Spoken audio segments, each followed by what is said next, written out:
इसके प्राइस अभी मतलब काफ़ी नीचे गए हैं, एटलीस्ट 50,000 तो नीचे गई है सिर्फ 3 महीनों में। ठीक है, ये वाली इसकी ब्रेक पे ऑलमोस्ट ना के बराबर भरोसा है। मतलब इसकी माइलेज इतनी बेस्ट आई, अरे मिडिल क्लास का सपना होता है, तो मैं उनके हिसाब से बताऊँ कि आपको लेनी चाहिए या नहीं लेनी चाहिए। तो स्वागत है गाइस आपका एक और नई वीडियो में। तो जैसा कि आप देख रहे हो बाइक हमारी खड़ी है, हम भी यहाँ पे खड़े हुए हैं। तो ये बाइक, ये वाली जो वीडियो है स्पेशली ये कोई मतलब कोई ब्लॉग की नहीं होगी, ना कोई राइडिंग की होगी। ये बेसिकली होगी इंफॉर्मेशनल। ठीक है, कि जैसे कि आपको पता है मैंने भी सेकंड हैंड बाइक ली है। तो जो सेकंड हैंड बाइक या फिर सेकंड हैंड Z900 कोई भी सुपर बाइक लेने की सोच रहे हैं, तो पहले इस वीडियो को पूरा एंड तक देखना। मैं कोई थोड़ा पास ले गया हूँ, मैं कोई ऐसा नहीं बताऊंगा कि जैसे आपको बाकी बताते हैं। मैं आपको जैसे मैं भी मिडिल क्लास हूँ, काफ़ी सारे मिडिल क्लास का सपना होता है, तो मैं उनके हिसाब से बताऊँगा कि आपको लेनी चाहिए या नहीं लेनी चाहिए। ठीक है, तो ये सबसे पहले ना जो सबकी मतलब एक वो होती है सबसे बड़ी, वो मतलब दिमाग में बात होती है, प्राइस की होती है। तो ये देखो, जैसे कि मैंने ये लिया है 2018 का दिसंबर का मॉडल है। ये मुझे 7 लाख का मिला था। इस बाइक में मतलब कुछ भी नहीं था, बस एक क्रैश गार्ड लगे थे। यहाँ पे आप देख सकते हो, यहाँ पे एक क्रैश गार्ड है। ठीक है, और शीशे लगे हुए हैं अब इसके, और बाइक थोड़ा सा पीछे। तो यहाँ पे मैंने बताया कि क्रैश गार्ड लगे हुए थे। ठीक है, और इसमें रेडिएटर ग्रिल यहाँ पे फ्रंट में, ये देखो यहाँ पे रेडिएटर ग्रिल है। और बाकी बाइक पूरी स्टॉक है, अभी भी स्टॉक ही है। बस एक मैंने एग्जॉस्ट लगवाया है, वो जो इससे डाके मुझे दिखाएंगे। ये देखो, ये मैंने एग्जॉस्ट लगवाया है, ये फुल सिस्टम है। ठीक है, इसके बारे में बाद में बताएंगे। तो मतलब जैसे कि इसका प्राइस था 7 लाख रुपीज़। ठीक है, तो आज की डेट में देखा जाए तो मैंने और भी देखी, तो 2018 की ही मॉडल जो आज है, मतलब 2019 के भी मॉडल, मतलब मेरे को अभी 3 महीने हो चुके हैं ऑलमोस्ट। तो इसके प्राइस अभी मतलब काफ़ी नीचे गए हैं, एटलीस्ट 50,000 तो नीचे गई है सिर्फ 3 महीनों में। ठीक है, तो सबसे बड़ा है भाई कि अगर आप बाइक ले रहे हो तो प्राइस डिस्कस कर दो, क्योंकि जो मैंने ली थी वो मतलब उन्होंने बिल्कुल भी नेगोशिएट नहीं किया था, बिल्कुल भी 1 रुपये का भी नेगोशिएट नहीं किया था। और मतलब ये भी मैं एक्सपीरियंस शेयर करूँगा अपना। और फिर उसके बाद भाई आ जाते हैं कि सेकेंड हैंड बाइक की कंडीशन। ठीक है, तो कंडीशन का ये है कि भाई देखो, मुझे तो साफ़ सुथरी मिल गई। अब वो आपके ऊपर है कि मतलब आप कैसे बाइक को पहले चेक करवा लेना, अपना मैकेनिक लेके जाना, कोई आप अपना वो लेके जाना, मतलब जो सुपर बाइक्स को अच्छे बारे मतलब उसको अच्छे से इंजन और नॉलेज की हर एक चीज़ की। ठीक है, तो ये चीज़ होगी इंजन सबसे इंपॉर्टेंट है। ठीक है, बात ये मत देखना कि यहाँ पे स्क्रैच लगा है वहाँ लगा है, सबसे इंपॉर्टेंट आपका स्क्रैच सही हो जाएंगे, इंजन का फॉल्ट आ गया तो वो नहीं सही होगा भाई, वो आपके अच्छा फिर लाखों में कुंडा जाएगा। ठीक है, और दूसरी चीज़ मैं बताता हूँ, अगर आप Z900 ले रहे हो, जिसकी मैंने भी ली है, तो सबसे बड़ी बात आई थी इसकी बिल्ड क्वालिटी। ठीक है, अब भाई यहाँ पे आओ जरा, ये इंडिकेटर दिखाओ, ये देखो, ये इंडिकेटर की देखो ऐसी क्वालिटी है। ठीक है, अभी ये मैंने भी LC लगाई है यहाँ पे, तो ऐसी है। और इस साइड देखो, इस साइड तो टूट गया था मेरे से, और इसकी भी क्वालिटी ऐसी ही है, शुरुआत से क्वालिटी ऐसी है इसकी। ठीक है, तो मतलब पीछे वालों की भी ऐसी क्वालिटी, मतलब काफ़ी ज़्यादा है, सारा मतलब प्लास्टिक है। ये देखो यहाँ पे सारे मतलब काफ़ी ज़्यादा हुआ है। मतलब ऐसी बाइक, ऐसी बात नहीं है कि बाइक में कोई कमी है, बाइक बिल्कुल ओके है, पर मतलब फिर भी कहते हैं ना यार, प्लास्टिक तो प्लास्टिक है। मेरा भी सपना था, मैं भी कहता कोई बात नहीं, एडजस्ट कर लेंगे।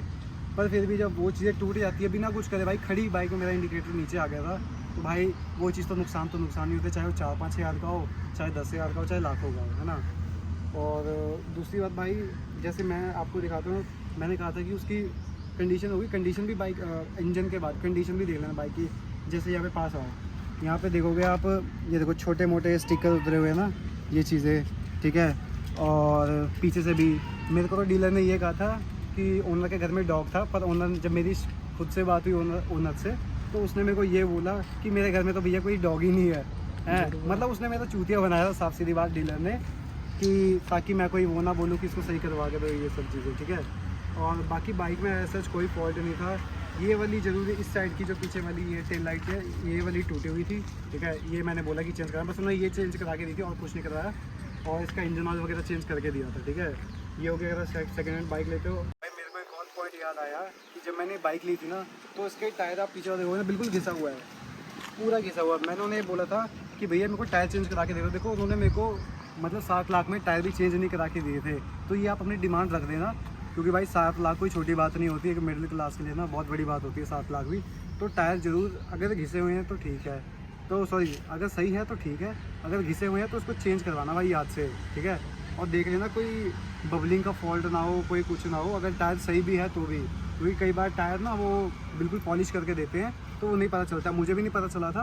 पर जब मैंने उसको दूसरी बार देखी तब मेरे को पता चला था कि टायर बिल्कुल घिसा हुआ है। मैंने पूछा तो उन्होंने कहा कि हम टायर भी नहीं बदलवा के देंगे, आपको बस जितना प्राइस बताया उतने में लेके जाओ और टायर भी खुद ही चेंज करवाना पड़ेगा। तो उन्होंने ये चीज़ भी बोली थी। मतलब ओवरऑल मैं इसको बताऊँ कि अभी मेरा क्या क्या इसमें खर्चा, देखो मैंने इसमें टायर डलवाने, ठीक है। अगर आप नॉर्मल एक प्लेन बाइक लोगे ना, प्लेन का मतलब एक स्टॉक बाइक, मैंने स्टॉक ली थी, हो सके तो भाई स्टॉक लेना सबसे बेस्ट। मतलब स्टॉक इन द सेंस कि कोई बिना एग्जॉस्ट वाले, क्योंकि उसकी माइलेज सबसे अच्छी होगी। मैं वहाँ से चला के लाया हूँ, मैं दिल्ली से मैं चला के लाया था भाई, खुद चला के लाया हूँ मैं। फर्स्ट एक्सपीरियंस में ही मैं मतलब फर्स्ट बार चलाई थी मैंने इतनी लॉन्ग राइड पे कोई सुपर बाइक, और मैं पहली बार में लेके आ गया था। तो फिर मतलब इसकी माइलेज इतनी बेस्ट आई। मैंने सिर्फ, पता नहीं कोई लोग मानेंगे कि नहीं मानेंगे, मैंने 1200 रुपये के तेल में दिल्ली से यहाँ पे अपने लुधियाना तक, ऑलमोस्ट शोरूम से मेरे घर तक 370 किलोमीटर्स है, तो 370 किलोमीटर्स मैंने 1200 के तेल में कवर कर लिया था भाई। बाकी लोग कहते होंगे हमारी 8-8-9 की माइलेज उस टाइम पे अच्छी थी, अब नहीं पता, जब मैंने एग्जॉस्ट लगाया उसके बाद का मैं कुछ नहीं कह सकता। तो उस टाइम पे बहुत ज़्यादा बेस्ट थी जब स्टॉक एग्जॉस्ट था। अब तो मैंने फुल सिस्टम लगवा लिया है, तो ठीक है, ये चीज़ है। और अपने भाई ब्रेक पैड्स भी देख लेना, क्योंकि चलो इतने पैसे लगा रहे तो वो सब चीज़ें भी एक बार अपने मतलब दिमाग में रखना, ठीक है। क्योंकि ना अगर आप ब्रेक पैड्स भी चेंज कराते हो तो ब्रेक पैड भी आपके कम से कम, नाना कहते हैं इसका भी ठीक ठाक मतलब 10,000 से प्लस ही खर्चा है उसका भी, ठीक है। और टायर भी आपके कम में 25-30 हज़ार के वो डलते हैं टायर, अगर सेट डलवाते हो दोनों तो। और क्या हो गया, और बाकी फ्रेम स्लाइडर वगैरह, ठीक है। यहाँ पे क्रैश गार्ड लगा था तो मेरे को फ्रेम स्लाइडर या फोक स्लाइडर वगैरह की कोई ज़रूरत नहीं पड़ी थी। और बाकी विंड, उसका जो फ्रंट की विंडशील्ड होती है उसकी भी मेरे को वाइज़र, जो वाइज़र भी कहते हैं इसे, है, उसकी भी मेरे को ज़रूरत नहीं पड़ी थी। और कुछ लोग भाई इसको चेंज कराते हैं, तो भाई इसको मैं बताऊंगा कि इसको ना एल्फी लगा देना, इसमें सबसे बेस्ट तरीका है, क्योंकि बहुत ज़्यादा हल्के होते हैं। मेरा चलती रोड में हवा से ही मेरा नीचे टूट गया था, ठीक है। ये सब चीज़ें देख लेना, और भाई अपने कंट्रोल्स वगैरह देख लेना, सारा कुछ, अपनी मीटर की रीडिंग भी देख लेना कि कहीं उन्होंने टेम्पर तो नहीं कर रखी। क्योंकि कई बार ये करते, मतलब जो अगर आप जाओगे ना करोल बाग में जाओगे स्पेशली दिल्ली के, तो वहाँ पे वो मतलब आपको चूतिया बनाएंगे, बस आपका वो बनाएंगे, चूतिया काटेंगे, कुछ ना कुछ आपको बातों में ले आके। क्योंकि मैंने वहाँ भी एक जीना हंड्रेड देखी थी जिसके इंजन में फॉल्ट था, और वो 8 लाख रुपए की मतलब करीब उन्होंने बोली थी। 2021 की 22 मॉडल था, तो मतलब भाई उस पर इसके इंजन में फॉल्ट था, वो अभी तक बाइक उनकी बिकी भी नहीं है, ठीक है। तो भाई ये चीज़ें मेन ध्यान रखना। और बाकी तो देखो मैंने ऑलमोस्ट शायद सारा कुछ बता दिया है। और मैं इसके भाई इंजन में अगर आपको फॉल्ट देखना हो ना तो कुछ मत करना, मतलब अगर आपको मेन उसकी नॉइज़ से पता लग जाएगा। पहले तो आपकी इंजन, ये जो आपका जो एग्जॉस्ट होता है ना, ये पहले काफ़ी ज़्यादा आपका वो होगा, मतलब स्मोक प्रोड्यूस करेगा। ठीक है, और दूसरा क्या करना, अगर आपका स्टॉक लगा होगा तब तो पता चल जाएगा, तब भी क्या करना, इसके जो यहाँ पे होता है ना एग्जॉस्ट के पास यहाँ पे हाथ रख लेना अपना बस, और तब ना रेस दे के देखना। अगर वहाँ से आपको इंजन में से कोई भी नॉइस आती है ना, तो भाई उस बाइक को पकड़ना ही मत, ठीक है। उसमें काम होने वाला ही होगा गारंटेड, या तो कहीं पिस्टन वगैरह का होगा या कुछ ना कुछ का काम निकल जाता है, ठीक है।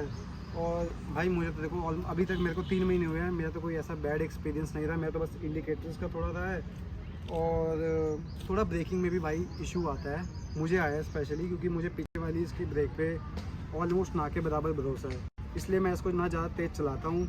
और तेज़ क्या चलानी, मैं इसको तेज़ तो मैं इसको मैंने अभी तक चलाई नहीं है भाई, 140 तक लेके गया हूँ, क्योंकि मुझे इसके अभी ब्रेकों पे बिल्कुल भी मतलब एक तरह से पैर भी नहीं बैठा। और जब मैंने पैर इसके ढंग से बिठाने की कोशिश करी है ना, तब तक टायर स्लिप ही हुआ है। और कुछ टायर की वजह से भी कह सकते हैं भाई, ऐसी बात नहीं है ब्रेकों पर, फिर भी ब्रेक कम है, उसको भी मतलब हर एक चीज़ एक चीज़ है, पॉइंट में ध्यान रख लेना। और सबसे बड़ी बात कि अगर आपको बाइक ये मत देखना कि बाइक सजी हुई है, ठीक है, फ्रेम स्लाइडर है, वो उसका रेट जब आप बेचने जाओगे ना तो उसका रेट नहीं लगता, क्योंकि वो आफ्टर मार्केट एसेसरीज़ होती हैं। आपकी बाइक की कंडीशन क्या होगी वो सबसे ज़्यादा मैटर करती है, क्योंकि मेरे को भी अच्छी मिली थी तो ही मैंने ली है, ठीक है। मैंने यहाँ पे भी काफ़ी लोगों से पूछा था, तो उन्होंने मेरे को बोला था कि दिल्ली में जाके भी अगर ऐसी बाइक मिल गई तो भाई काफ़ी मतलब बेस्ट डील है वो वाली, ठीक है। और बाकी बाइक के बारे में तो मैंने ऑलमोस्ट शायद सारा कुछ बता ही दिया है। आगे फोर्स स्लाइडर वगैरह एसेसरी तो देखो भाई आपने अपनी मर्जी से लगानी है तो लगाओ। और इंजन गार्ड वगैरह, मेरा तो इंजन देखो क्रैश गार्ड से बच चुका है। एक्सेसरी आपने अगर एक्स्ट्रा लगवानी है तो आपकी मर्जी, अगर लगी हुई आ रही है तब तो वेल एंड गुड है, ठीक है। और मैंने भी एक चीज़, उन्होंने एक साइड का उसका मतलब यहाँ पे साइड में थोड़ी रगड़ सी लगी हुई थी, तो वो मैंने चेंज करवा लिया था उन्होंने, ठीक है। उन्होंने कर भी दिया था, भैया ने कहा था मेरे पास एक साइड का पड़ा हुआ है तो मैं वो करवा देता हूँ, ठीक है। और बाकी अपने भाई हैंडल ज़रूर चेक करना, क्योंकि कई बार क्या होता है हैंडल ना एक साइड को जाता है। अब जब हाई स्पीड इसको जब टेस्ट ड्राइव लोगे ना, मैं तो टेस्ट ड्राइव भाई सच बताऊँ, मैं तो टेस्ट ड्राइव भी ना डर के ही ली थी, क्योंकि मैंने कभी तो चलाई नहीं थी। और अब तो चलो फिर हाथ बैठ चुका है मेरा इस पर, तो अब कोई दिक्कत नहीं आती। हैंडल देख लेना, नॉर्मल राइड मत करना कि एक गेड़ा मार लिया 100 मीटर का मार लिया, एक लंबा गेड़ा मार के आना। चाहे उस बंदे को जो डीलर होगा उसको पीछे बिठा लेना, लॉन्ग राइड करना। इसको फास्ट स्पीड में चला के भी, मतलब ये भी नहीं कि बिल्कुल आप 150-200 में इसको रौंद दो, ठीक ठाक 100 की स्पीड में ले जाके एक बार थोड़ा सा स्टेबल बाइक है, हैवी बाइक है, तो इसका हैंडल स्टेबल ही रहता है। तो देख लेना कोई वो एक साइड को ना जा रहा हो, बीच में सेंटर में ही देखना कि आपकी डिस्क वगैरह में जंग ना हो, क्योंकि अगर वो जंग लग गया ना उसमें, उसके पार्ट में, भाई आपका मोटा कुंडा है, मैं बता रहा हूँ आपकी भी, पर वो नहीं करवा पाओगे अगर आप मिडिल क्लास हो मेरे जैसे हो तो, ठीक है। क्योंकि आपकी इसकी डिस्क ब्रेक वगैरह मेरे ख्याल से 30-40 हज़ार की आती है वो वाली।